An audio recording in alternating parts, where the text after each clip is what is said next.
Hello everyone, welcome to the Student Investor Podcast with myself, Ivyn Sambo. Today we are talking the difference between a unit trust as well as exchange traded funds. What's the difference between the two and which one is better in my own personal opinion? I'm doing this guys just to educate people to understand what exactly does each do and what can you benefit from using an ETF compared to using a unit trust and all of that and the costs that are linked to each of those investment assets. So guys, without wasting any time, let's get into this episode.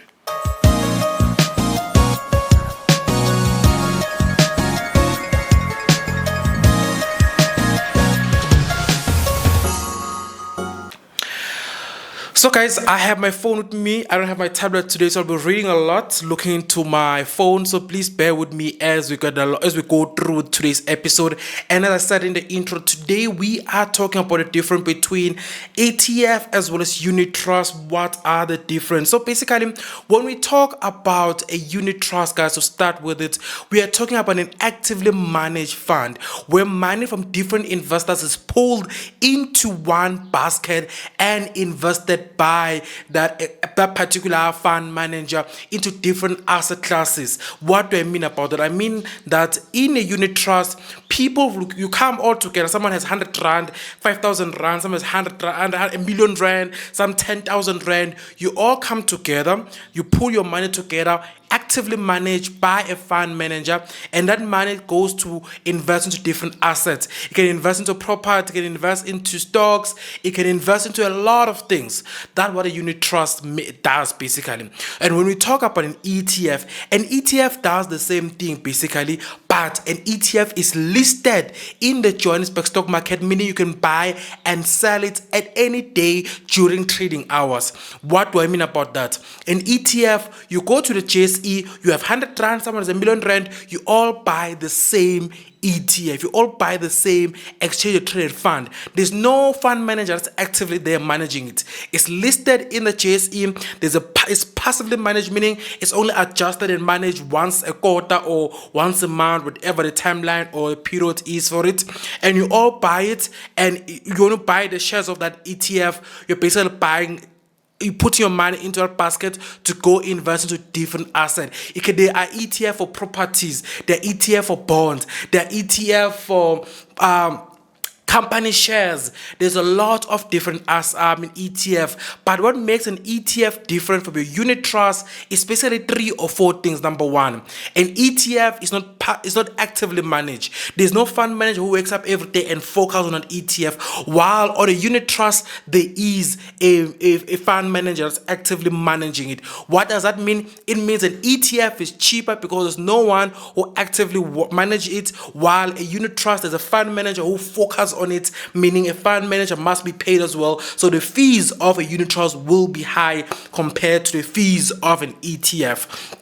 Secondly, an ETF, because it's passively managed, it means it can take much more risk for higher rewards, while a unit trust, because it's actively managed, it's not passively managed like a ETF. A unit trust, because it is actively managed, the fund manager will be adjusting and trying to navigate risk related to that unit trust so that you guys don't make so much losses or lose money. But at the same time, that means your profit is much more lower on a unit trust compared to a ETF, because an ETF, because on actively managed, can take much more risk. Another thing as well, a unit trust, you cannot sell at any given time. You cannot buy into this given time. There are specific periods in time that you can buy a unit trust. Sometimes you must wait till the end of the day when there's a new price for it, or month end, whatever it is, or end of each week to sell or buy a new unit trust. But with an ETF, whatever time during 8 until 5 o'clock each day, each working day, each week, you can buy and sell a unit trust. I mean, it's easily a liquid basically. An ETF is easy for you to sell and buy it at any given time. And when you look at the numbers, right? When you look at the numbers here, let me go down. Unit trusts offer higher fees, as I mentioned. But another thing as well, when I was looking at the study before coming to this to record here, they said that, for instance, the Satrix top 40 ETF tracks the performance of the top 40 companies in the JSE, and over the past 5 years, this ETF has constantly outperform the top actively managed unit trusts in South Africa with an average annual return of around 10%, meaning that the Satrix Top 40 ETF each year for 5 years has as consistently outperform the top unit trust in the country for 5 years in a row. And also when you go on here, it tells you about how because of the management fee that are linked into unit trust, people tend to lose more money than actually make money in unit trust. And also here it says as well that, because according to research by ETFs, 89.2% of actively managed unit trusts fail to beat the benchmark index tracking ETF. So 89.2% of actively managed unit trust in South Africa are failing to beat the benchmark of the index tracking ETF for the past 5 years. So that means that unit trusts are for conservative people because they're not. The one thing about unit trust, it gives you security because your money is secure. There's someone who actively on a day-to-day basis making sure you don't lose money. But because of that, because of the fees that goes to that, and also trying to be conservative, it means you don't see high returns. While ETF, they're passively managed, you see growth in your investments. So guys, what's my opinion? I think you already, through what I'm saying today, see my opinion. ETF are very good performing. You see money, you see growth there. You don't take too much risk, but you take risk compared to unit trusts. Unit trusts are for someone that wants to be conservative. That just want to make enough interest to beat inflation. Let me use that word. When you're investing with unit trust, you're not trying to grow wealth. Basically, we are saving.